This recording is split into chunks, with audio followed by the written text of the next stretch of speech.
Hey. Sorry, I'm not looking at the camera, you guys. I'm on Facebook. Oh, okay. All right, we are good to go.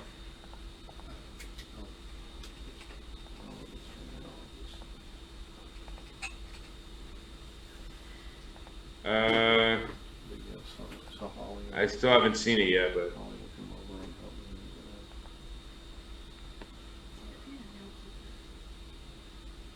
oh, here you go. All right, guys, you have Tom's photo up. Yeah, I'm getting rid of that.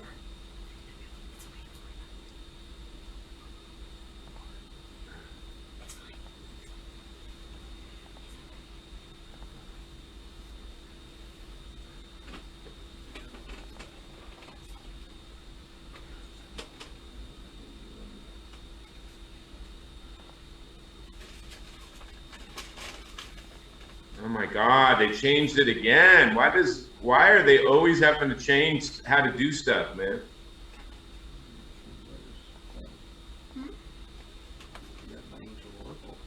I honestly have no clue. I can't figure out how to do a watch party again.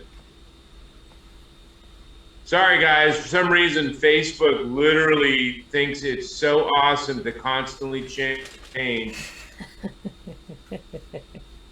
how to do stuff. Like literally out of nowhere for no reason. I'm trying to figure out how to do a watch party, and this is like the third time in the last 4 or 5 months they've changed. Like I don't even see the option.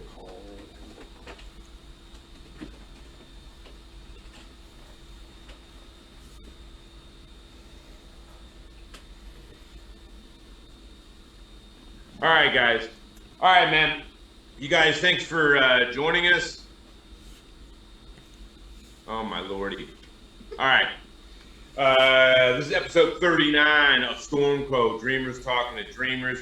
Do me a favor, Mark. Periodically check on Facebook and make sure that the sound and everything is running right. Okay. I shared it onto my Facebook page, so it should be on there. Anyway, you guys, episode 39, we got some great guests. We're running a little bit late. It's kind of been a crazy time period in life for almost everybody, including us. So let's get going. Who do you want to bring in first and quit playing with your hair, Mark? Okay, let's start off with Michael. Okay, and by the way, this is Mark Potter, my co-host, the lightsaber-wielding savant. This is Lola, and then my name is JD Glasscock, and you're watching Stormcrow, Dreamers Talking to Dreamers. Did you say Mike? Yeah, let's bring in Michael Ferguson. All right, let's bring on our first guest, who's stunt guy, actor, crazy dude, video creator, just amazing guy. He told me recently he's going to start going by his Gaelic name, Mike Ferguson. Yeah, fuck it. Did you guys tag me in this so I can share it, or is what's happening? I just shared it for some reason. I don't know why, but Facebook always has to change shit. And I couldn't figure out how to do it. I normally do a watch party, and like the third time in the last 4 months, they changed how you do it, and I couldn't figure out how to do a watch party. So I shared it onto my page. Yeah, so you should be able to go to my page and then share it to your page. Yeah, I've shared it right now. Cool. But it's so annoying, man. I don't know why Facebook just changes shit to change shit. Like there's some dude in a back room goes, if I don't figure out stuff to do, they'll get rid of my job. So let me just change shit for no fucking reason except to justify me getting a paycheck. It could be we're just fucking old, dog. Yeah, but I don't know. Why did it change? You used to be able to just click a couple buttons and then it's some way to make more money out of us. Oh. You know, that's the reality of it. We're getting old. Everything's got $sign on it these days. Yeah. Well, I'm in the midst of. I'm going to talk to you too. There's a role in that low budget one I'm shooting, writing right now, and now for the most part, I'm going to let the person I'm kind of talking to about producing it cast it as a kind of a bonus for him. Producing it. No, of course, that's all it always. But the one role I want to kind of push for is you. There's in there a Scotsman by the name of Mad Dog McGregor. Yeah. And he's like a badass, and there's like a whole Tarantino torture scene where he tortures some guy. He's like dancing around and fucking this guy up. It's based on two of my short films, one called A Bloody Song and one called God Among Sheep that's on my YouTube. Now, in A Bloody Song, I had to play that role as I directed it because it's actually that scene. Yeah. In the short film is basically that scene, the torture scene. Because the guy I cast had like bailed out like 2 days beforehand. So yeah, I hate doing that though, man. I don't like acting. I want to just direct.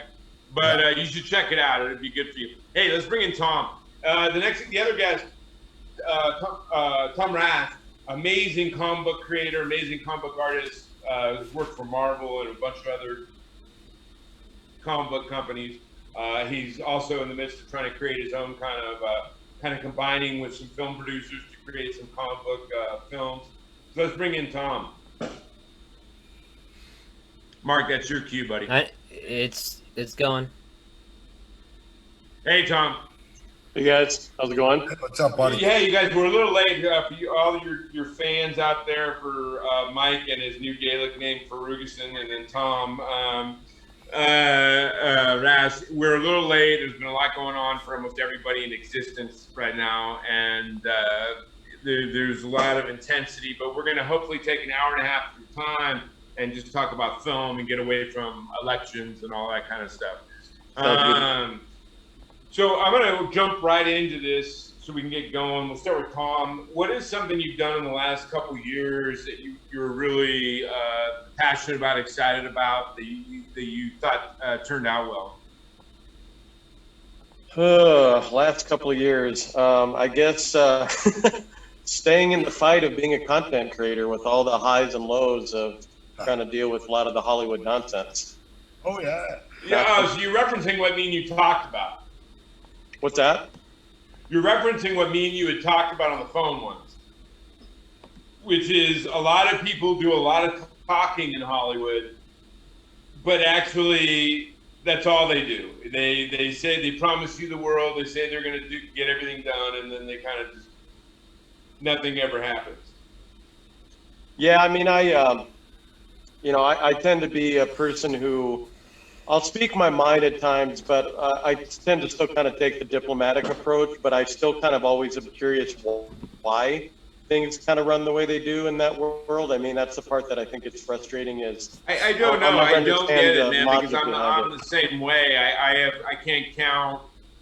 Now, I've only done film for a little over 10 years or 12, 13 years, but I started out 30 years ago in doing music and all that kind of stuff, and it's really the same type of people, man. So I've listened to almost 30 years of everybody, their brother, their cousin, their aunt, their mother, tell me that they're going to do this and do that and do this and do that and do this and do that. And I'm one of those guys, man. If I say I'm going to do it, I go do it. Mm-hmm. Yeah. Yep. You know what I mean? But but I still I get you, Tom. After 30 years of 99% of people being full of shit, I still get bamboozled. I still listen to people when they're trying to tell me they're going to do something and try to believe what they're saying. You know, man, I do homework on fucking everybody. You know what I'm saying? Like, literally, somebody hits me up for something, I'm doing a homework, trying to research everything. And you know, you can tell the difference between people who's paying publicists big money or doing whatever. You got to really be able to be a sleuth in this fucking business, to be honest. You know? Yeah, but you still have people that know a lot of people that are still full of shit. Yeah, man. Yeah. But hey, you know what I'm saying? I work a lot in the middle of a fucking COVID apocalypse. I know, Mike, you work more than anyone I know, really. Yeah, I'm traveling. But the way the business works, though, is kind of one thing leads to another. When people see you working all the time, they tend to want you to be in their films because they're like, oh, look, this guy's in like every film. And then and you know, I'm doing a lot of great stuff that's getting released. It's going to big places. So, you know, and I'm excited. I've been able to travel outside the country and multiple. It's very cool, man. Well, the one thing I always kind of wonder is if, you know, there's probably a spectrum of commonality here. Like anyone I think that works anywhere in the entertainment arena, I've always wondered if it is kind of a lifelong passion.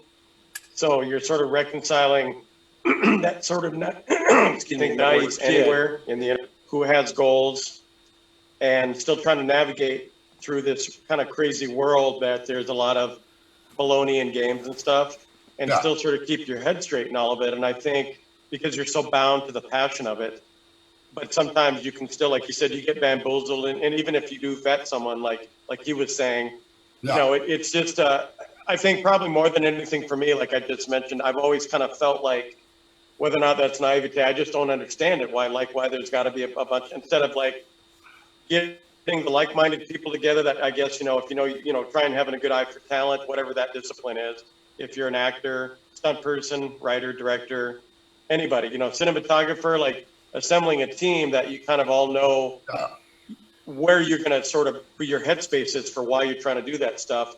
For that to work, though, you have to have a lot of, which doesn't exist a lot in this industry. You have to have a lot of self-honesty in where your skills are and where they aren't. And then be humble enough to go, hey, let me go find this. Oh, I know this guy that's brilliant in that area. The problem is a lot of people in this industry, even though they aren't, think they're good at everything. Yeah, fuck yeah. I've seen it. Awesome. So instead of like, say, a director that's a pretty good director and could create some great films, goes and finds, because the truth is they're not a good writer even if they can't accept that. But if they went and found there's a lot of brilliant writers that aren't directors. And if they went and found those writers and got their writing and then did that all the way through, it would be great. But the problem is you have guys that think or women, think they're brilliant at something that they're not brilliant at, and then they have a hard time because they're trying to do it all themselves. And I asked the same question. Now, don't get me wrong. There are many beautiful, amazing spirits in this industry.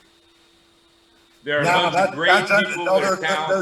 There's not. It's a very small, select crew of people. I mean, honestly, there's more serpents than there are beautiful.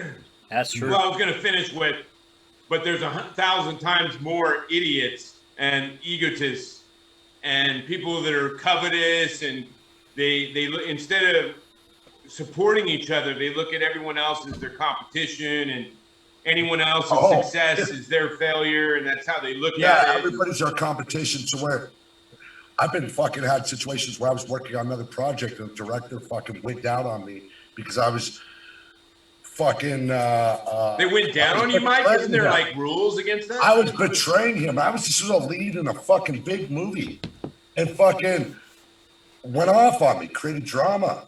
Just happened. It's real as fuck. I'm just trying to pay my fucking bills. You know what I'm saying? Pay my rent, full-time acting in the middle of fucking. But at least he went down on you though beforehand. I wish he would have went down on me for fuck's sake. It would have made fuck a lot easier. You know what I'm saying? Yeah, it's unfortunate, man. I've had everybody in there. I've had people who try to take credit. I remember one of the first things I ever did, man. There was a script. I was in Seattle, and it was the first feature I wrote. And we had a guy that was, we were in Seattle, and we had an investor in Florida that was interested in it. And at that point, I hadn't even directed a short yet. So I had a friend, supposed friend, that had shot my music video for the band I was in. Yeah. And so I asked him to step on board to direct. And right in the middle of these negotiations with this guy to invest, that investor guy calls me and tells me that director guy told him he wrote that script. And I've been writing for at that point, 15 years. And that guy wasn't a good writer. So not only told me that he told him that he wrote that script, but that he should forego that script, and he has another feature script that the investor should invest in. So basically just tried to steal the investor from me. Yeah. And then lied and told him that he had written the script. And the investor, no matter that I was telling the investor the truth and saying all that was bullshit, the guy was like, y'all are too much drama. I don't want to deal with any of it. And then wiped his hands of all of it and walked away. Yeah. I get it, man. Fucking create a bunch of drama. It fucking sucks, you know? So, I mean, it happens, unfortunately. These are not things I would ever do to someone because it's not a part of who I am. But but such is existence. It's Well, unfortunate. and I was going to say, not to bore everyone with tears, I guess for people who don't know who I am, a little quick history is that, as a young boy, like a lot of impressionable kids, I saw stuff on television I loved immediately, and I loved comic books and movies. And since about kindergarten, I've loved those three mediums. And not too long after that, probably mid-grade school, I knew storytelling was my passion. And I actually thought about being a writer and director when I was in 5th grade, but I'm a huge proponent of self-education, so I would constantly get my hands on magazines to read about the people who create the things that we enjoy, how they got there, etc. And I sort of decided in my young mind, I'm like, well, I want to write and direct movies, but it seems like I'm going to have to be swimming with the sharks. So I think instead, I'm going to go into comic books as a form of, storytelling. And then, of course, I've learned that in any arena, there's going to be a certain element of politics. And I think that somewhere in there, I've sort of torn because even then I was asking those questions like, I don't understand all this sort of muck that develops around process and creating good content that we're still dealing with to this day. So I decided, comics was the way to go for a while, and that was years ago. But then, the market shifted, and it was hard to make a full-time living at that after a while. And then I'd worked doing concept art for video games and film projects. And about a decade ago, people asked me if I'd ever considered trying to draw comics again, which is very much a young man's game. It's a very labor-intensive job. I never believe that, though, man. They just try to say the same thing. Well, it used to be the opposite in Hollywood. Hollywood, it was an old man's game if you wanted to be a director or whatever. But now they're trying to say the same thing in Hollywood, that they want all these young, filmmakers. I don't think age has a fucking damn thing to do with it. If you're drawing comics, it does, because you're sitting there hunched over a drawing table for 12 to 16 to sometimes. Oh, if you're on a time span, if you're working for. Well, no, I'm saying, and even just physically, that's the one area that you can try and do it. But I am 50 years old, and I fight stunt fighting. Just doing a good stunt fight, if broken down properly, you're going to do that 2 or 3 hours of solid fighting. I got a bad back, bad knee, bad shoulder. I still do it because of the fucking love of it. 3 fucking fuck yous to fucking my body. I'm going to make something. You know what I'm saying? I look at things. No, I get where you're coming from. I'm the same, man. I think we're all the similar age except for Mark. Yeah, I'm going to be 55 next month, and I still work out all the time. It's not about that. I'll be 50 in a few months. So. Yeah, we're goddamn heroes, man. But I like I said, I think in the end, it's all about making money. But I get what you're saying from an artist standpoint, especially if you're trying to work for a big company like Marvel, where you got you got to churn them out like a timetable and stuff like that. You know what I mean? So, yeah, I mean, there's a lifestyle shift. I mean, it's physically, that's something I don't really prefer to do. And the reason I brought that up was somebody said, would you get back to that? Because you made better money working in games and other projects, and you generally only had to work 8 hours a day drawing and painting on the computer. And I decided that if I was going to try and get back to doing comics, I was going to do my own. I was going to do my own characters, my own stories. And so I decided around the same time to kind of build my brand as trying to create concepts and comic content and mixed in with pitch material to try and build in tandem as like a movie or TV project. And so I've been optioned a few times over the years. And none of those have gone anywhere, And I think one of the things that I've been inspired by, and of course, I don't know if you've been able to tell this lately, JD, about 2 months ago, I've taken like a mental sabbatical from all that stuff. Like I had to step back, keep my sanity. And I'm also, I'm a new dad. My daughter's only 2 years old. Holy shit, good for you. So she kind of deserves the best of me, and she don't deserve like when I'm cranky or depressed. And so I'm sort of taking a mental health break. A lot of it is for her too. And it has helped a lot. And I think sometimes you have to sort of decide you're going to keep going one way where a lot of the results are the same and you're not really making any progress. No, I mean, I'm doing the same thing where I'm writing this low budget thing. Yeah. Because I've been for inspiring. 5 years, 4 years trying to push scripts that require millions of dollars. Yeah. And because that's my natural way of writing is big world building, big imagination, big, over the top characters, all that kind of stuff. It's what I naturally want to write and create because of my love for comics and fantasy and sci-fi and that kind of stuff. But then it entered my head, no matter how many fucking hundreds of short films or whatever I've shot or whatever and awards, this is going to be my first feature, and even though I have a producer still pushing Blade and Blood, I had to step back from it. So I get it. I had to step back from it and work on something a little more practical, which is what I'm doing, a mafia film that could be shot for under 100K. Smart. Yeah. You know what I mean? Yeah, now, I should have probably realized that a few years ago, but, you know, hey, you go with artists. Big, you know what I'm saying? So, dude, but it doesn't hurt that I have all these scripts in the can. That doesn't hurt anything. You know what I mean? But ego is a strange thing with artists.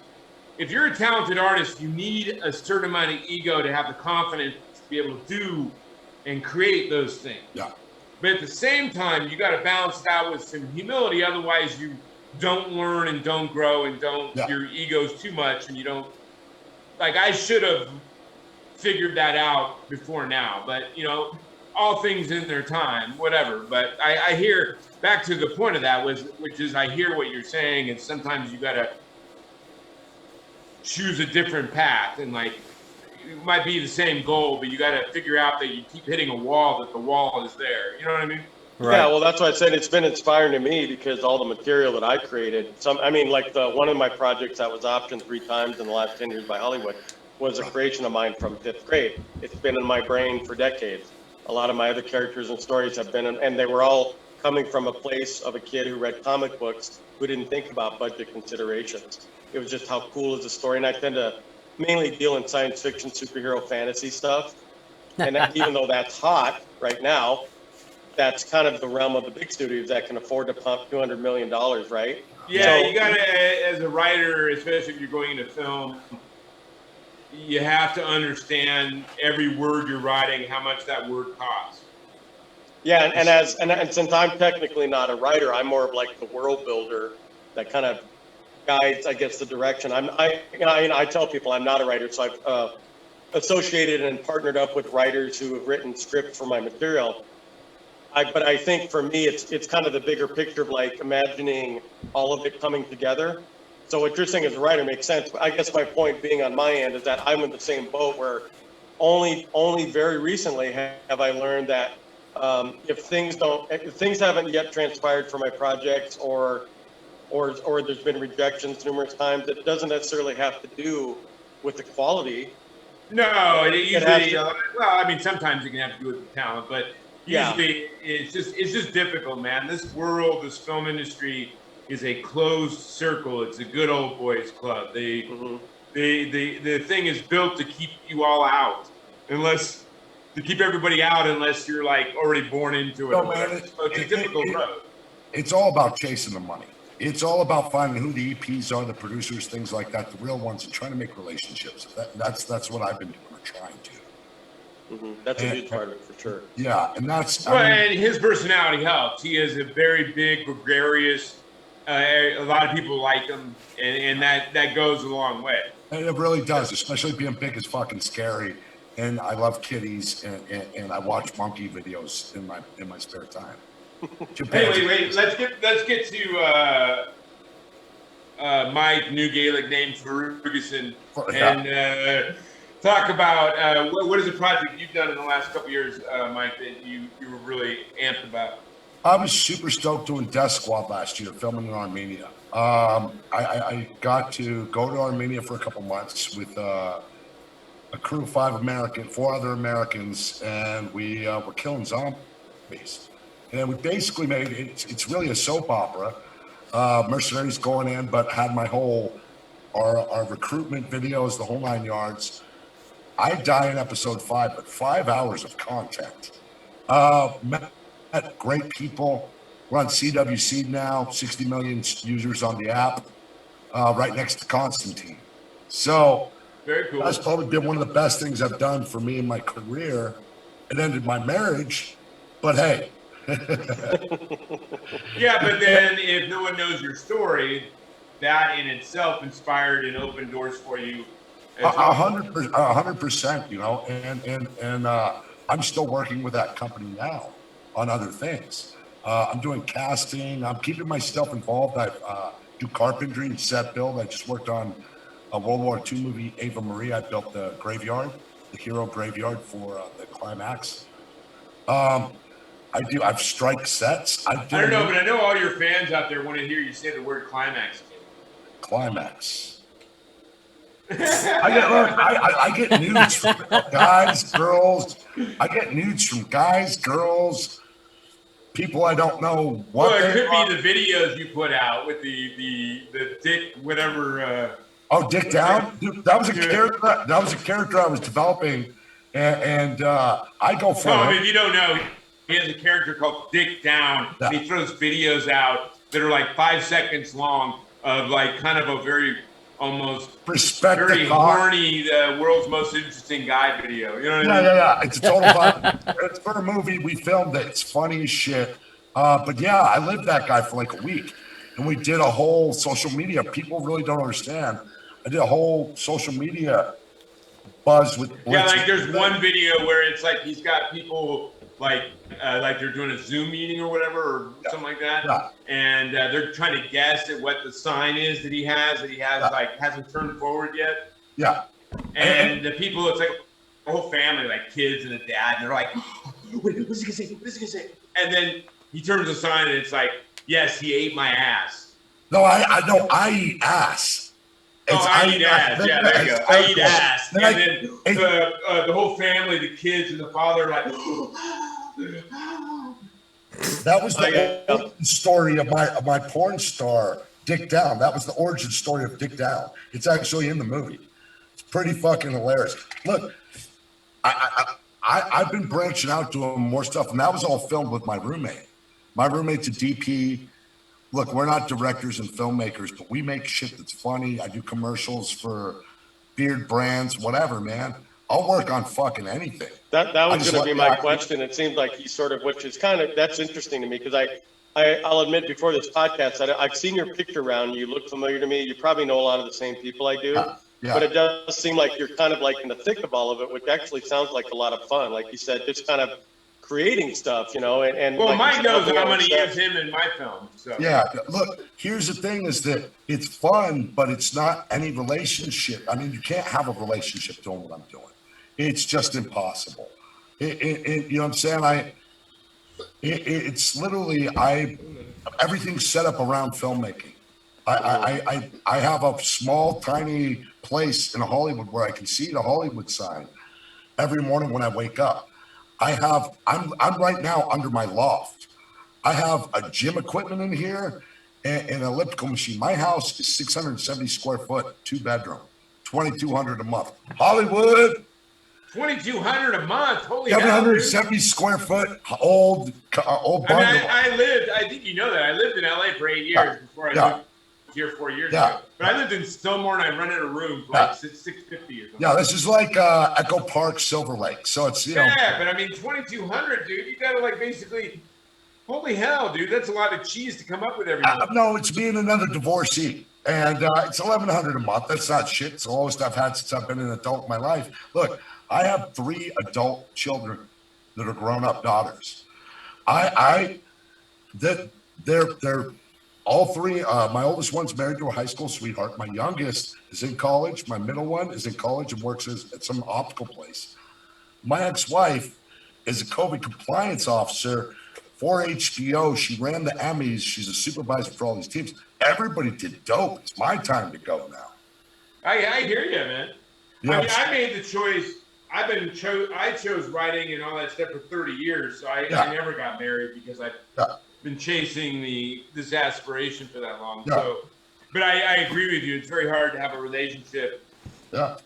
Yeah. I think once you find high success and you're fiscally from that success that you have enough finances to have more stability, then maybe you can look at that. But in the meantime, when you're doing the building and the chasing and the creating and all that kind of shit, all your resources is pointed towards that. Yeah. So that doesn't give the time and place to be able to do that. But I mean, I get it. But let's jump back to Tom, because I can tell with this group of people that we could like easily go off on tangents for like a half hour. And the fans at home will love it because, you know, I'm not quite as interesting as Mike Ferguson, but very, you know, but we're all interesting guys. But still, You're super dope, man. Your writing's really, really good. I want to tell you that. Thank you, my friend. I've been writing for 30 years though, so if I haven't gotten really good by now, then I'm really fucking delusional, man. Yeah. No, dude, you're really good. It was refreshing. I read a lot. I think I always say there's only one me, man, as far as creating worlds and carving words, man. That no one can do what I do with, and I think a lot of it has to do with my base in poetry and lyrics. Yeah. You know, because what is great dialogue, but like condensed language that's memorable, and what are you doing in poetry and lyrics, but spending a decade trying to write things that are hooky and memorable, you know what I mean? So it was an easy transition from that to writing film and dialogue. But anyway, let's go back to Tom. What is a current project you're currently passionate about that you're working on? Well, it's kind of hard to nail it down to one because I've been kind of doing this multi-pronged approach, and I have several IP that have all had interest from Hollywood over the last few years, and each one of those I've been pushing kind of equally. Bondsman with Max. Yeah. I'm trying to figure out, because I know he wants everyone to call him Max, but I've actually tried to figure out how to correctly. Max has been on this show. Yeah, you would tell me that. I can't ever say his fucking last name though, man. Massimiliano Turchi, I think. Yeah, he's been on the show. Okay. With him, and then I've got a few other things, and then real quick. And actually, Mark and Max almost got hurt. They had a lightsaber battle, and it was just insane, dude. They were both in Max's fake airplane, and shit was getting fucked up. That's dope. There were no snakes. The reason I asked about, with what you're doing with all the acting and everything else, is that because of my appearance, sometimes people will ask me, and I did act when I was younger, but I shared that headshot which you kind of advertised with JD. It was that's still kind of up in the air, but the long hair. No, the one where my hair's back. Okay. It's pulled back, and it's supposed to be an announcement for me being the vice president of content acquisition for an animation division of a new production company out of Hollywood. But everyone in that picture, they said that picture I looked like a Russian assassin. Dude, that's dope.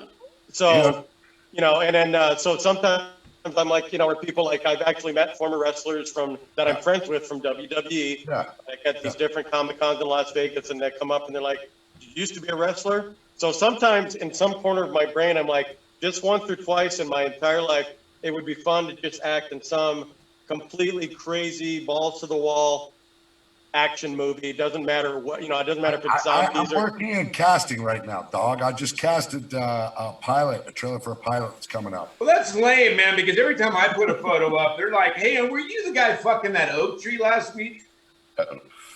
I'm like, "That's right, buddy, and no lube. I did it straight raw." Oh. Oh, dude.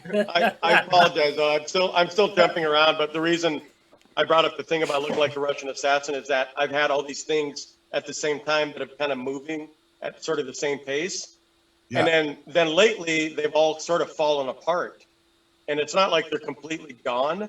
Yeah. But it's in limbo, and that's part of the reason I have to take this mental break to sort of compartmentalize that, all the constant disappointment and stress, and I'll give a little history to your viewers too. I mean, like one of my characters, the one that was optioned 3 times that I'm taking a major break from, that was published in USA Today, and I had merchandise from it on the Big Bang Theory, and that one seemed like that was gaining speed. And then I've had several others, and all of these are characters and worlds that I've had since, like I said, grade school up until current. Every single one of them, I get requests from producers asking about it, but then things go dark. So I guess if anything, I can't necessarily nail. Tom, we have had that phone conversation, and I relate to you 100%, man. I've had so many people feel so much hot air in my ears that it's like I get you. I don't get it. I don't want to keep regurgitating that, I guess, in a sense, but I'm just I'm trying to figure out what do I do to move forward? I mean, you just got to keep creating and pushing, man, and sooner or later it's gonna. Now, sometimes what we talked about, you got to diverge, though. You got to kind of how's your social take a different media angle. numbers? How's your social media numbers? Because that's really important these days. Attractive to financiers, all that stuff. I mean, I don't push the page thing as much, and I mean, but I mean, like, I'm not the same. I'm the same with him, as him, man. I'm not very social. no, I mean, I'm always capped out at the 5,000 friends list, and I have quite a few followers. Yeah. I just don't do that for my IPs, I guess. No, he's talking about Twitter and stuff like that, and I'm not, and Instagram and all that stuff. I'm not. Well, and there's a bit of a reason for that, and I'll kind of divulge. A lot of people don't know it. I have a minor form of cerebral palsy, which people are like, they're like, how do you draw? And I've always kind of found a way to make it work. Yeah. But typing for me is exhausting because I can only do it with one finger. Yeah. And so that's another reason I don't spend a lot of time, probably why I avoided things like Twitter and Instagram. And Trish, when she can, has done it for me. Yeah. But I mean, she's taking care of our new daughter now. So I haven't focused on that as much, but I was going to say that. Mine should be a publicist, though, man. He could just throw big videos of him. Footprint is so important in today's society. If people can't find you, you don't exist. Yep. You can be the best at everything and having some other motherfucker pimp you, or you can take control of your own shit, create a social media following, create a fever, a scene, and people will follow that. The people want to follow something. You know what I'm saying? And you do have amazing talent. Look, I do my homework on fucking everybody coming into this shit. You know what I'm saying? And so often, look, actors get fucked over. The creators, the directors get fucked over constantly. We're all in the same fucking sphere. Everything is about selling yourself, your brand, your shit. And if people, well, here I'll do what I'll do what I can with that. I don't really offer this that much because there's a reason I'm good at what I do. I like to get paid for it, but for both of you guys, anything you need written to help you doing what you're trying to do, and just let me know, man, and I'll. Hey, listen, I got put my energy out towards it. This guy. Look, we'll just bullshit over another meeting like this, but I got some ideas. Look, they're not. Everything's always an idea phase, but I'm starting to do some other things. I'm not guaranteeing or fucking saying shit. Well, I mean, I'm just offering. I want to see you both succeed, man. So I'm just offering for free. If you want something written for you that will help you get wherever you're going, whether it be a little spec script for a comic book character you got, or whether you need something written, let me know, and I'll try to do my best to help you guys. No, I appreciate that, man. Look, like I said, is I still chase money. I'm chasing money from a SAG film in fucking August. I'm doing a SAG film. Did you say I'm chasing money for a SAG film? SAG film, SAG, Screen Actors. Like whose SAG are you chasing, Mike? SAG. Well, hey, that's a whole nother story for another day. I know. I heard you right. I just fuck with you. Yeah. So it's like I'm chasing money like it's never-ending headache. I just had to chase some other money from another project. Tomorrow I'm on a SAG film. I'm on another one a couple days after that. It gets exhausting, that grind, the mental, what you were talking about, that mental break. Yep. I just get stoned a lot. That's the only mental break. I don't drink. I don't do it. Well, also, I always say to beginning artists is don't be over greedy. Like, I'm not a greedy guy. So like even on my Blade and Blood and all that stuff, I'm willing to give away a lot of it to make everybody happy and give everybody like joy and give everybody like, a lot of artists fuck themselves over by like trying to be greedy out of the gate and want too much. And I have never been about that. And I always advocate to everybody, yes, keep some for yourself. That's a good thing, but do not be greedy. Make sure everybody walks away from your set feeling like they almost got overpaid or, you know what I mean? Paid their value, give them little pieces. You know what I mean? Like, because then they come back. Then they want to come back and work with you again and again and again and again. And the more important part, which is what he was referencing, they walk away telling other people about how great it was. And that's worth more than you can ever pay for, because all those people know people that are intricate in the system. And if they're all saying good, positive energy about you, it's a good thing. Yeah, very much so, sir. Very much so. I will say this, when you brought up about the social media presence, I can say that every single one of my potential Hollywood opportunities all came about because of Facebook. Yeah, Nobody and noticed, no, it's incredible. It's incredible, and you can do Facebook advertising. It's cheap as shit too, and you can target your. It's better than Google AdSense. There's so much available to us with just little at our fingertips, gentlemen. Like I said, I was saying to you, JD, earlier, is we're old. You know what I'm saying? It's literally my kids or girls I date. Just joking. Look, Shayla, I'm thinking about you right now. If she's watching. But literally, it's at our fingertips, man. I have to have help from all these people get me up to vibe with what's going on because I can't do it. You know what I'm saying? No, filmmaking is a team sport, man. Yeah. So, we have friends, we have networks, we help each other out, do whatever. I mean, that's Mike Markoff. You see me work with him all the time. We're constantly pitching each other or helping each other with social media. We're doing whatever because it's all part of the equation now for us to continue to, work. Hey, I'm all about, if you want to create a group, man, I'm all about joining and doing my part. That's what we're doing. We're talking now. Offering writing when people need writing, or offering advice when people need advice. Yeah, and we all pitch together and we do what else. I was sitting at Warner Brothers fucking last year pitching, I don't give a shit. George Romero's final script and fucking all that good shit. I got to see the all never-ending gobstopper from fucking Willy Wonka. I got to do shit because I wanted to take control of my own life. Right. I was pitching other people's shit that I would be attached to if I got the fucking thing done. Did I get that done? No, but the guy ended up getting the money. So, hey, Tim Sullivan, you motherfucker, I love you.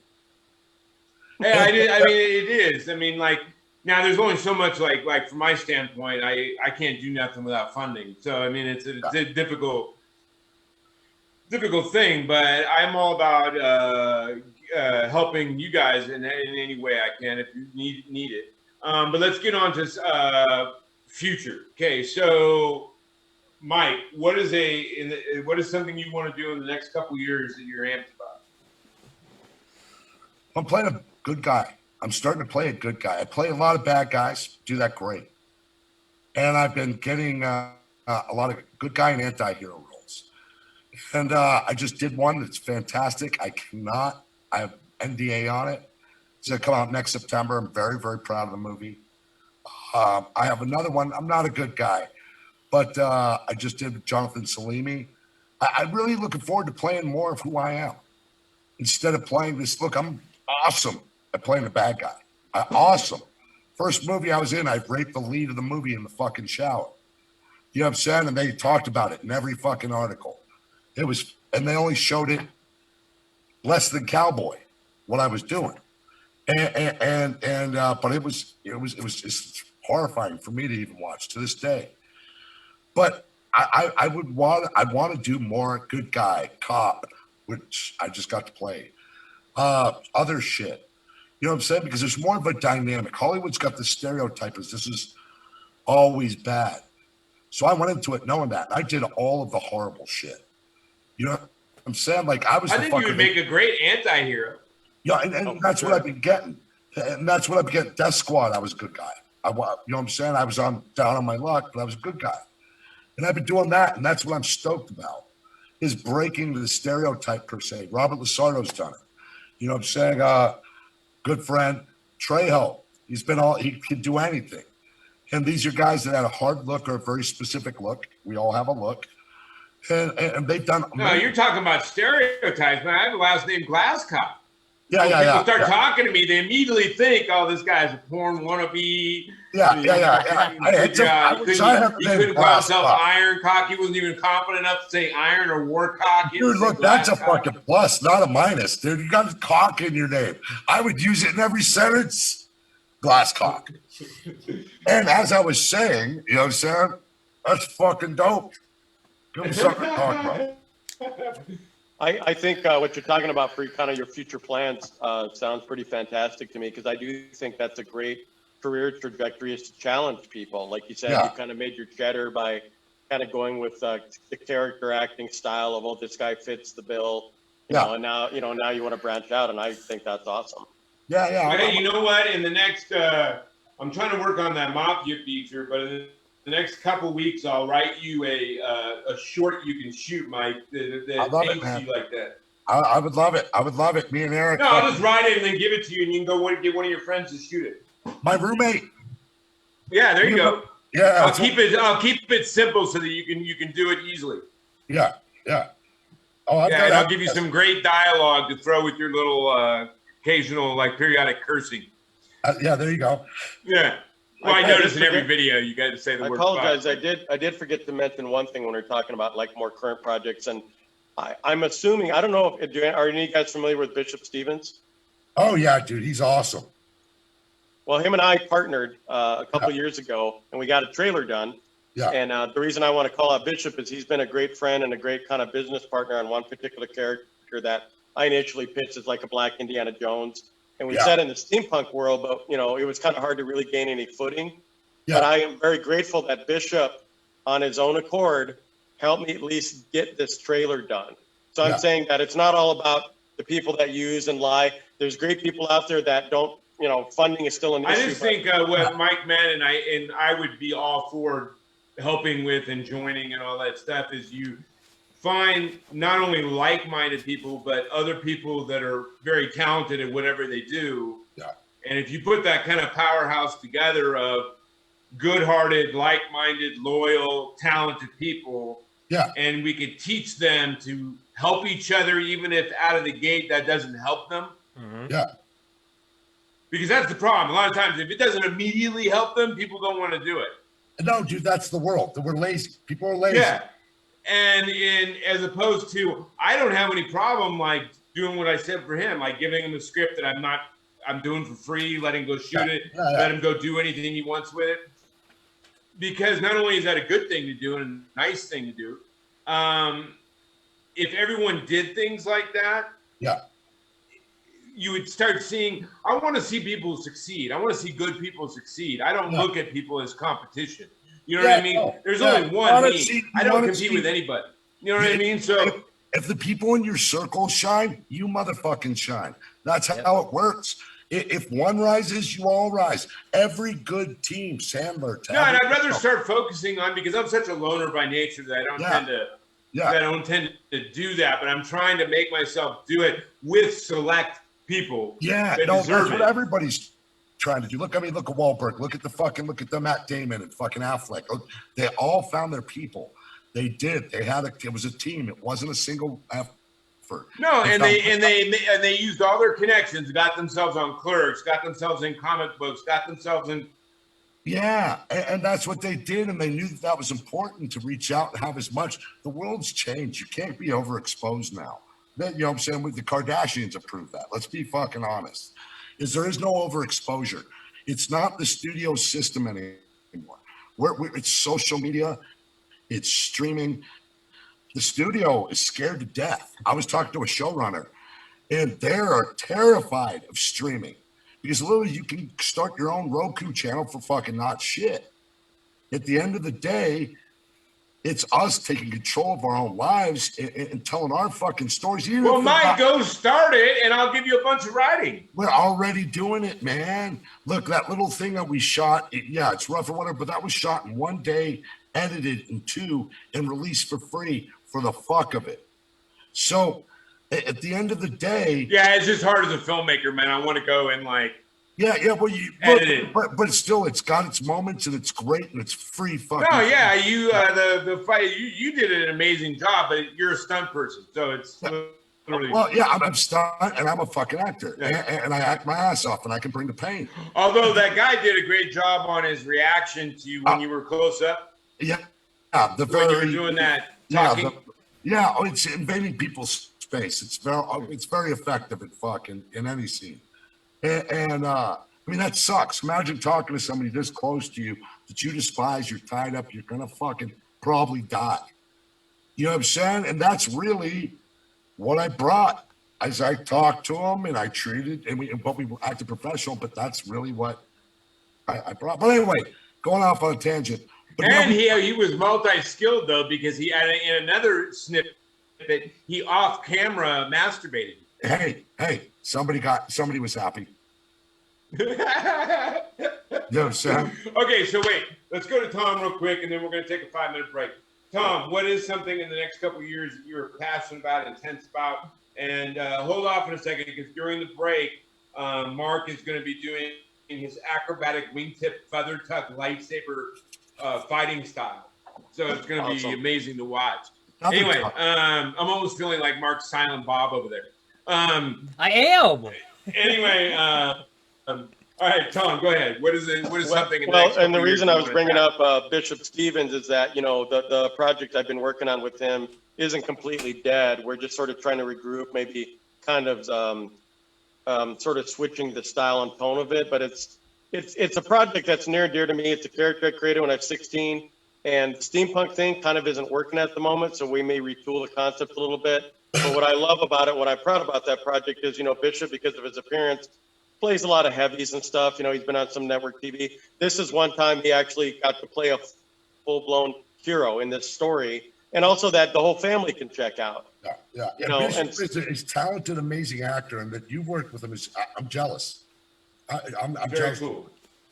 Yeah, so that's kind of, I guess, you know, and I've got that, but then I think everything else, and this probably still sounds somewhat dubious or ambiguous, is just kind of getting my head on a little differently and figuring out how I'm going to approach things moving forward. I guess that's why I said earlier, the excitement is that I think we're all going through that. Michael, I think Mike went through that a while ago with the led from the divorce with his wife and stuff like that, and he had to rethink, and he had a whole video and a couple posts about it. Yeah, he had to rethink and re-strategize and reform, and it's working for him now. And I'm in the same place, man, which is why I'm doing the mafia thing and why I just take a step back. It happened again. Someone filling me here. They're going to do this, do that, do this, do that. Well, and the reason I sound kind of vague is that there's some other things that are kind of might be going on behind the scenes, but right now I've made a sort of a choice to not talk about the maybes currently, because that's kind of what I've been doing for years.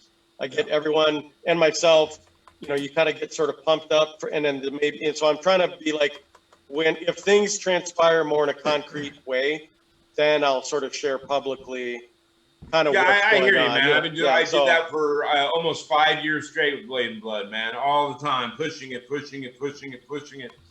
And I'm right there with you. I had to take a step back and go, all right, like I still have a producer. We got a greenlit for 91 or 89% of a $10 million budget, but we have till the end of November to find the other 11%. So, and that's not 11% of $10 million is not an easy ask. So, but I let it all go. I just said, you know what? Push all that away. I'm going to rethink. This is how I'm agreeing with you. I'm right now on the same thing. I'm rethinking, rerouting, focusing on a low budget mafia picture, focusing on, I've been helping some other friends of mine, writing little skits for them and stuff like that. Nice. And just redoing stuff. You know, in South Africa, there's places where you can get money up front to go fucking film.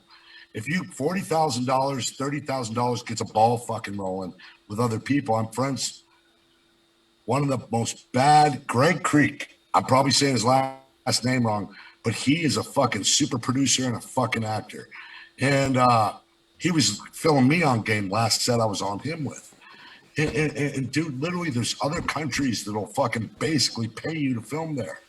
It's just getting outside of our network, really. You know what I'm saying? I'm getting outside of anyone that wants to like step forward and help and do that stuff. I'm all about everybody getting a piece and getting happy and getting like all that stuff. But in the meantime, in the next week or so, I'll get you that thing I told you I'd write for you.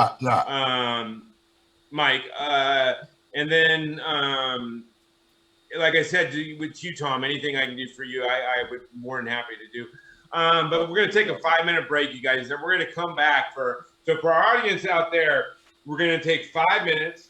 We're going to come back, and then we're going to shoot the shit about life. But the first thing we're going to talk about, which I think will be really fun to talk about, is we're going to shoot the shit about stunts, fight scenes, camera work, lighting, all the things that come to the different ways you can do a fight scene and make it powerful and kinetic. So especially for you young filmmakers out there or young writers out there, it'll probably be something you want to listen to.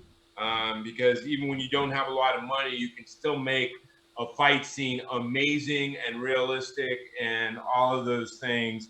So we'll talk about that, tricks of the trade, when we come back. But you've been watching Stormcrow, Dreamers, talking to Dreamers with some amazing guests, Tom Rasch, Mike Ferguson, although I'm really trying to talk him into changing it to Ferguson, but we're still. And then you got Lightsaber Savant, Mark Potter, Lola.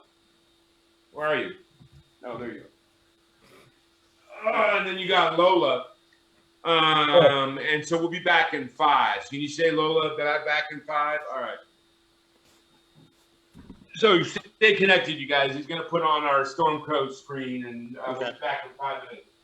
Cool. Yeah, Mike, we'll have to friend each other on Facebook. Yeah, for sure, man. Look, man, everything's like, look, I know that I only have a certain look for a certain amount of time left, so I had to work. Yeah, look, computer audio. Huh? Are you muted? Are you off camera? Turn your camera off. Where'd Dad go? He's on the phone. He's been on the phone the whole time.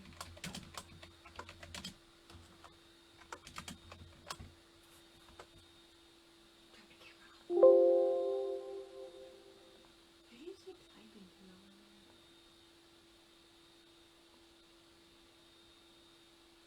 Ella?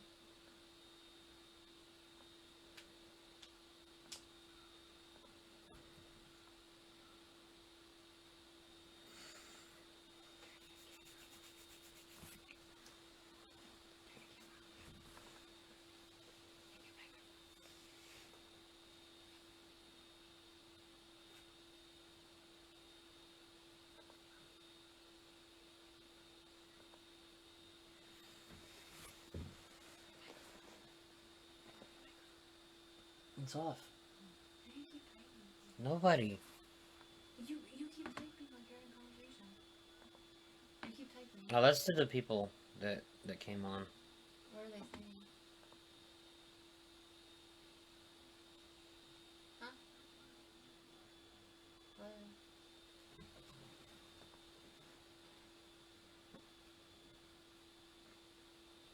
Jason's really bad about cutting people off when they're talking. Yes, he is. So what are the people in the chat saying? Well, one of them was Michael Ochatarina. One of the guys that was on there before. Let me see what's the other guy look like? Dude, that's cool. That's Tom. Who's the other guy that's on? He's the one that said he had the new baby, right? Mm-hmm. Who's the other guy?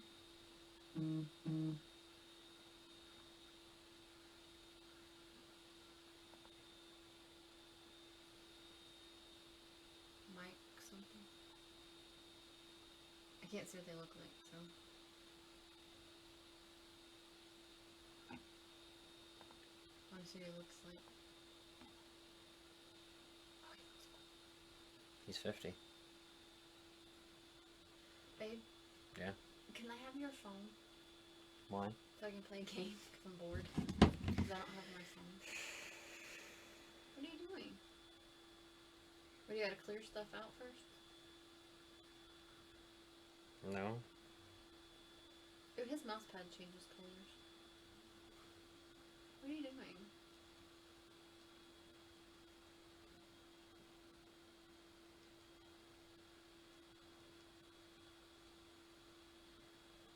Well, you don't want me to play a game on your phone? I'm bored. I got people. What do you mean? Look at all this stuff that he has down here.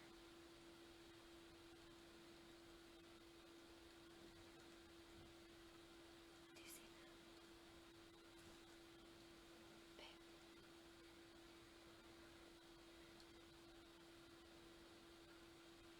I can respond to people if you want.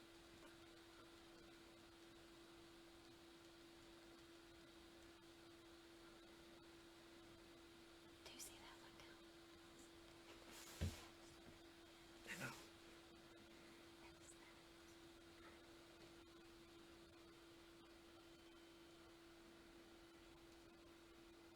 If somebody messages there, I can respond to them if you want.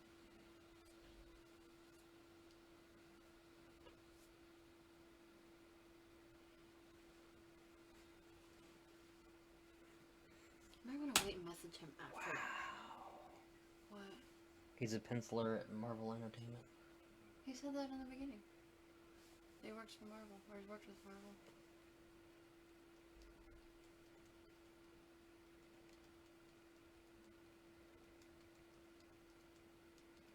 Well, I would say when you're available. I wouldn't say after the show.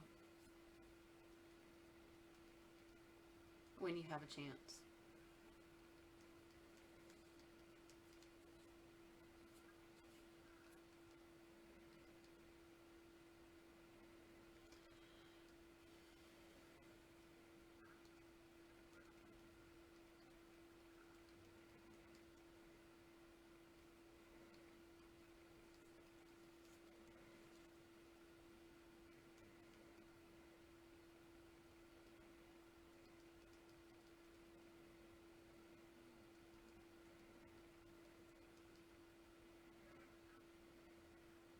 What was the text between your dad and Nina? Was she here or something? You opened it. Wait, I told my nephew what?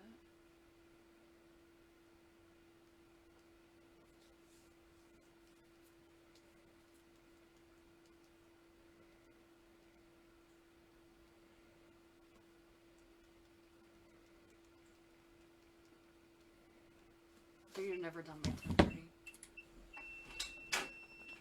Can I have your phone now? Hey. I know. He's fixing to go back. He's probably gonna be in another 45 minutes. No, I'm gonna be It usually goes till 10:45 or 11. 10:30. I kind of need my ring back. I got my own personal calls I gotta do. Can I have your phone? I'm sorry. Well, I mean, can you like maybe ask them if you can take a recess and resume at your place, or? Oh, so now we're kicking me out of the house? Huh? We're kicking me out of your house? Well, no, it's not. I'm not kicking you out. It's just I'm gonna have to do a.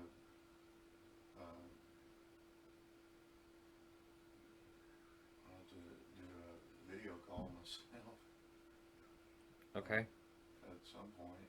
Well, but I'm well- having to put people off because. Well, there's a reason why I came over. It's not just a bullshit.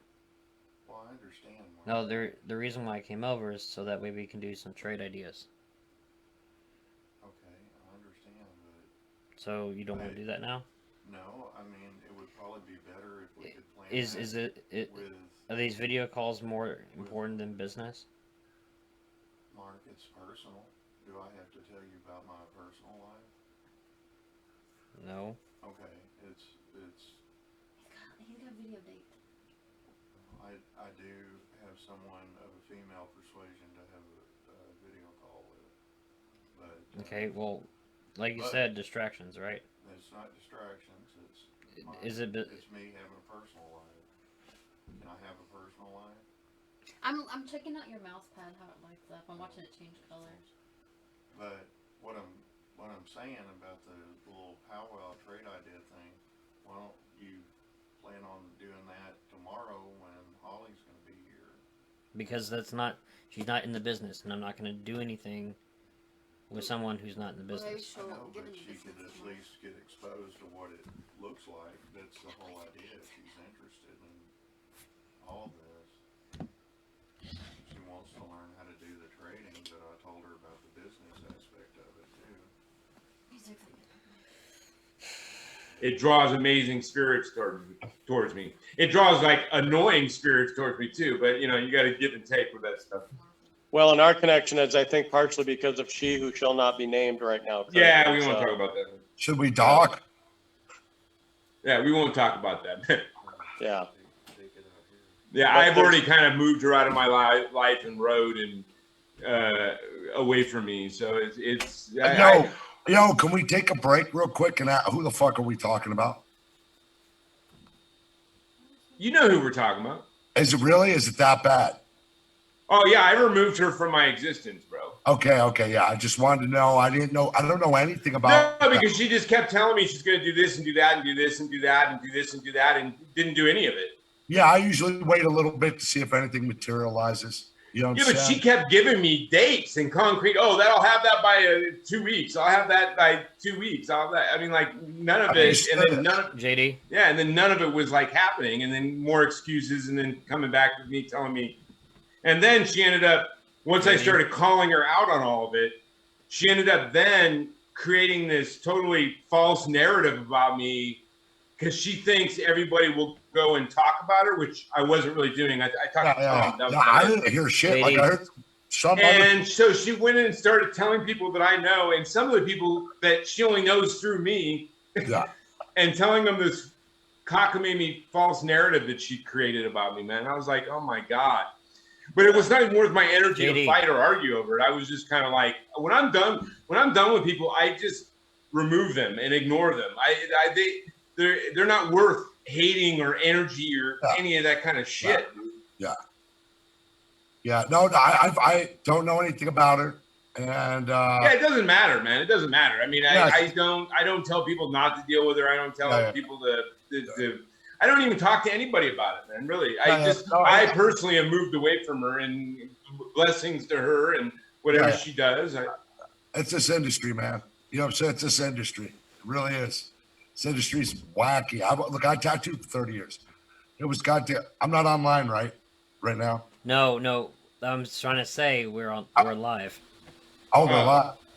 Yeah. Oh, I was gonna say some medieval shit. Because Mark is ninja like that, and he just ninjas out. So anyway, hey, let's are we live right now, Mark, motherfucker? Are we live right now? Yeah, I was trying to. I was before everything was being said. I was like, "Hey, JD, hey, JD, hey, JD." It's fine, man. It doesn't matter. It doesn't matter. I wish that person blessings and beautiful thoughts and beautiful energy. Everybody asked. I just had nothing to do with it. Anyway, what was I going to say? Okay, so let's get into what we were going to talk about. So let's talk about fighting on camera, and even when you don't have a budget, and ways to do it to make it look realistic. And not everybody has like the giant budgets where they can spend 2 weeks choreographing a fucking fight. Yeah.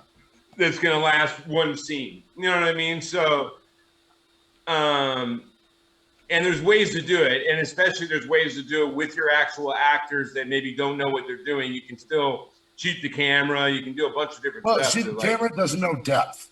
So you could be, the person could be 4 feet away. If it's a simple punch, they don't even have to be close. You know, I've hit people with hammers, children in movies and things like that. And it's literally, it's all angles, man. It's not shit. Just figure it out. Yeah, I just think sometimes, especially beginning filmmakers, don't understand what they can do with the camera. Yeah. And so they end up staying back in a wide.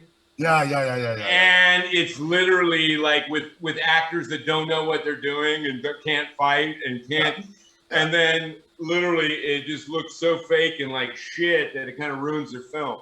Yeah, there's, a good idea to do is take a wide, get the master, and then get those fucking angles, those OTSs. You know what I'm saying? That on either side, just a swipe in front of the face. It's not hard. Yeah, or you can even, the camera can become a POV. Yeah, you know what I mean? A lot of it's on the actor selling the thing. I mean, it's just like fucking wrestling. If somebody's not, you can tell what looks like shit. That's all I'm saying. Yeah. But there's ways of doing it. Like there was one short I had, and I think I mentioned you earlier, it's one of the shorts that the script I'm working on right now is based on. It's called God Among Sheep. Yeah. And at the very end, this assassin shows up, but I didn't have the money for all the blood, and we were running out of time. And so she's supposed to kill him with a knife. So instead, what I did was I have the shot on him. Then you hear this off-camera sounds of bodies, like thuds of bodies falling. Yeah. Then when he turns, the camera becomes him. Yeah. And she's right up in the camera, and the camera is his POV. Yeah. And she puts the blade off camera underneath the camera. Yeah. Add some sound effects. Yeah. Then we had the camera fall and go to black, like he lost consciousness. And then the camera comes back on. She's up above him with the blade, and then she comes down at camera with the blade. Yeah. You got all smart. You know what I'm saying? That's how you do it. A lot of people don't think about adding sexy stuff and taking the time for that. They skip over it, a lot of first-time filmmakers or young filmmakers. Or they would have tried to shoot it wide, and that would have looked fake as like fuck. Shit. You know what I mean? Yeah. But you can pick your shots. I'm super into getting that master, then going up and getting that medium, then the close, and then whatever. If you're gonna do your good your B-roll shit, so you have some shit to cut between. You know what I'm saying? And I think that's a big deal. This year's taught me a lot about filmmaking itself, which I think's helped me become a better actor. Because I understand what the DP, that's the most important motherfucker on the planet.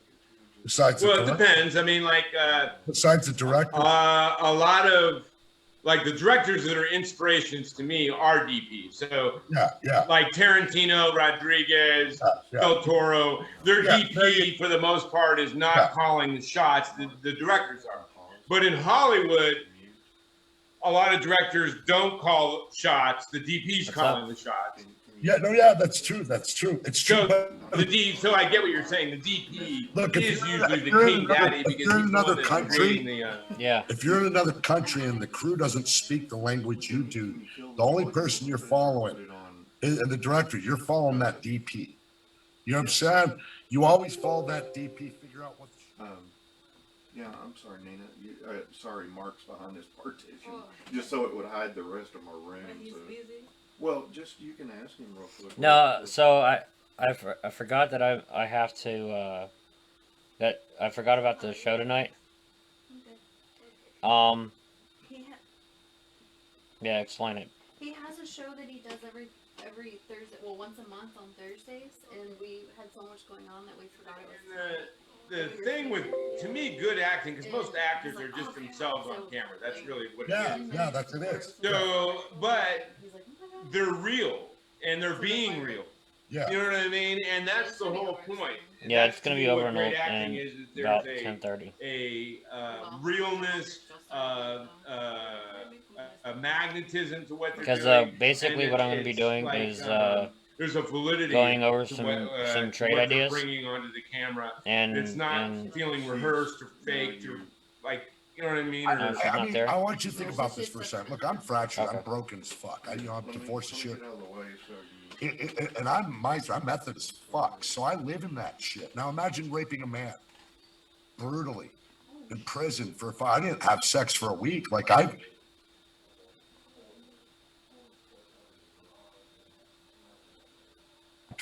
Kai, he broke. He fucking broke in that scene. Cried for hours, for 20 minutes afterward in a fake fucking shower. I was sick to my stomach. I was green as fuck. You know what I'm saying? And I took that with me, and then I started studying right after that.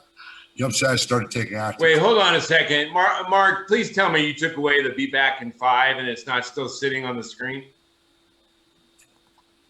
No, it's not on the. No, it's on the Zoom call. It's. Oh, okay, my screen hadn't refreshed. I went to Facebook and it still said Be Back in 5. I was like going, what the? I want to say that one of the guys watching tonight was Noah Matthews. He is a fucking great friend of mine. He was on regular on True Blood. I did that. I was on True Blood once. Yeah, really. I told you I did background and stand-in for 8 years in LA. Yeah, so I was in the vampire bar. Yeah. Once, and the camera was right on me over the main actor was a bartender or whatever. Yeah. And it was over his shoulder, and like I fucking, and they dubbed my voice, dude. Like they had me drink a beer. Yeah. And then when the episode came on, they waited till the glass was in front of my face, the bottle. Yeah. And then they have me, some fucking voice actor they hired says, "Oh, thanks, man." And it's supposed to be me. And I was like cracking up, dude. And the funny part about it is they didn't tell me because we had to shoot that scene like 7-8 times. And this is like noon, 1 in the afternoon. Yeah. They gave me real beer with real alcohol. Yeah. I thought it was near beer. Yeah, that's insane. And I literally, like, after like the 5th take, dude, where I was like, they wanted me guzzling like half the bottle each time. I'm He's all getting sudden feeling tanked. fucking buzzed. Like, what? Dude, are you giving me real beer, dude? You're getting tanked. Non-alcoholic beer? I was laughing. I do, but I'm saying, I just had 100,000 views when he brought up 100,000 views on TikTok in 4 days. Honest, that stunt, me slamming the dude on the table. Yeah, And- I saw that one. Yeah, it's I like the 100 one we choke him up in the air. Yeah, no, I put that one up at only 6,500. And, but the other one, no, the choke up in the air was 105. But it's just 30 seconds or 20 seconds of that thrown up there. I know, but Mike, I tried to do that once, and for some reason, no one wanted to see me disco dancing in a sumo thong, man. Listen, it always comes back to the dick joke, doesn't it? You know what I'm saying? Fucking. Put it on TikTok. I'm sorry? I said to JD, put that on TikTok. No, I didn't. They banned it within 5 seconds. They were like, people were complaining about blindness and shit like that. That choke move, think about it's used in a porn movie. Okay, I don't want to think about that being used in a movie. You know what I was laughing, dude? There was a couple girls. I'm not going to say their names. They were nice people. But I've been single for like 18, 19 years. Yeah. In the last couple of years, there was 2 girls that I started talking to. Yeah. And like online and stuff like that. But they were local, but we met online. And there was some chemistry going on. And I was like, oh, they're we're getting along well, good conversation, all that stuff. And then all of a sudden, about 5 or 6 conversations in, maybe a week and a half, 2 weeks, both times they started intimating about like wanting me to treat them, like call them a slut and a whore and treat them like a slut and a whore. And I'm like, holy fuck. Now I could be a little aggressive and stuff like that, a little wolfy style. But I was raised by all fucking women, dude. I don't know what's all why is some of these women are into like being treated like a guy being an asshole and treating them like shit. Dude, I got a story. I got a fucking insane story. Sorry, I got to interrupt real quick. So, because my schedule for the night was kind of with what your original schedule was, JD. So I think the 8 to 9:30, and we're at about okay. that Give mark. us So less than about 8 minutes, and I'll wrap it up. Okay. Well, no, you don't have to do that on my account. I was going to say I may end up having to kind of bail while you guys finish up the show. No, it's all right. I'll give me about 8 minutes, and then we'll wrap it up. Okay. So your story might have to wait, Mike. I might have to have you on another time. It's fucking amazing, this story. I just thought it was just a trip. You were talking about that, and it just for some reason those experiences flashed in my head. But I don't know what it is in today's world about certain women wanting like a-holes that treat them like not good. But such was life, dude. But immediately I was going, no, thank you. I appreciate you. Have a good life. Good run. Yeah. See you on the other side. Yeah.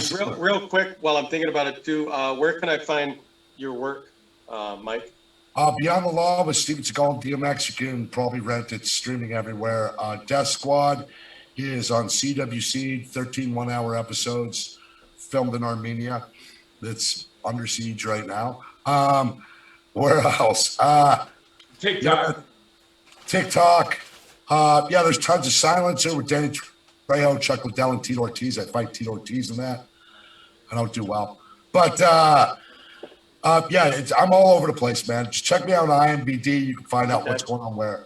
Exactly. It's been fun meeting you, and I kind of like to see what you do. So I just did a co-star role on Animal Kingdom. As soon as you add him on Facebook, man, there's like a never-ending list of videos always puts up. So speaking of which, I'll probably have to get rid of a couple more bots because Mark just friend requested me, and I approved it. So that put me back at the 5,000 mark again. So I'm gonna have to find a couple more bots or inactive accounts to get rid of before I get Mike on my list. Oh yeah, you fucking out doing. I gotta cut some chafe in my account too. It got up to almost. Yeah, but why if they made it easier? It's such a pain in the ass to go through all that crap, man. It is. I literally, I should have done it a long time ago, but it's such a activity to go through that and delete people. It's like ridiculous. I'm going to try it on the desktop since I'm on it right now. I wish there was a button that says get rid of all inactive accounts. Yeah. get rid of all like or show me all accounts I haven't talked to in years. Yeah. You know what I mean? Like Instagram's like that. Show show recently, show this, show. Yeah. And Facebook the same company owns both, so I don't know why. Yeah, they have different shit going on, even with the like financing on because I have a business account on Instagram. Yeah. So I don't know. But anyway, you guys, I can tell we could probably talk for a long time. For you guys out there that want to get to know these people, either contact me or Mark, and we'll figure out some social sites that you can go that they're comfortable with. You can go and support whatever they're trying to do. It's been amazing. You guys are both amazing spirits. As I said, anything I can do to help you, I will. Mike, in the next week or so, I'll write down those short for you guys to do. And then Tom, anything I can do for you, let me know. Mark, I love you, but I'm not gonna do shit for you. But anyway, Mark didn't even notice. He's like probably watching like some anime, like No, I Anyway, it's been amazing. Night, amazing artist. This video is permanently up on the Facebook page for Stormcrow Dreamers Talking to Dreamers. So there's a bunch of apps on the web. I'm sure you know them. That will allow you to download videos off Facebook if you want to do something with this interview or video. But they can find this video on YouTube, right? I'm a little behind on that because my friend Jason does it because it's Facebook is wonky on their grabbing videos from Facebook and putting them up to YouTube. It's kind of a little intricate little dance. So my friend usually does it, but he's a little behind right now, and I haven't asked him. We're 5 episodes behind, 4 episodes. But there is a YouTube that I'll eventually put it on, but it's always permanently on Stormcrow Dreamers Talking to Dreamers. But anyway, it's been amazing. You got Tom Rasch, who's an amazing comic book content creator, and then you got Mike and his new gator named Ferguson, or Ferguson as some norm plebes say. But they're both amazing spirits. And of course, you have Mark Potter, my co-host, who does all the tech side of this. And then you have Lola, little beautiful Lola. And then, of course, my name is JD. Again, thank you for watching. Please support both these artists and all that they do. And then hopefully a beautiful friendship will form up between you two. And again, Stormcrow Dreamers Talking to Dreamers will be a conduit for amazing artists and spirits connecting in this universe. Again, thank you for watching. And if you watch in the future, thank you for watching in the future. And if you watch somehow go in the time slip it back and watch it before we actually shot it, and that's amazing. And you should record that and put it on YouTube. But anyway, big blessings. Thank you guys for being guests. And thank you, JD. It's been an amazing evening. Beautiful blessings and safe energy to all of you out there. I know it's a troubling time, but we love you. Big blessings. As always, dream a little dream and keep dreaming. You've been watching Stormcrow Dreamers Talking to Dreamers. Kick ass. Have a good night. All right, gentlemen. Yeah, once again, and great to meet Mark and great to meet Mike. Both of you guys. Yes, sir. All right, guys. Blessings. Okay. All right. Have a good night, guys. Have a good night. Good night, gentlemen.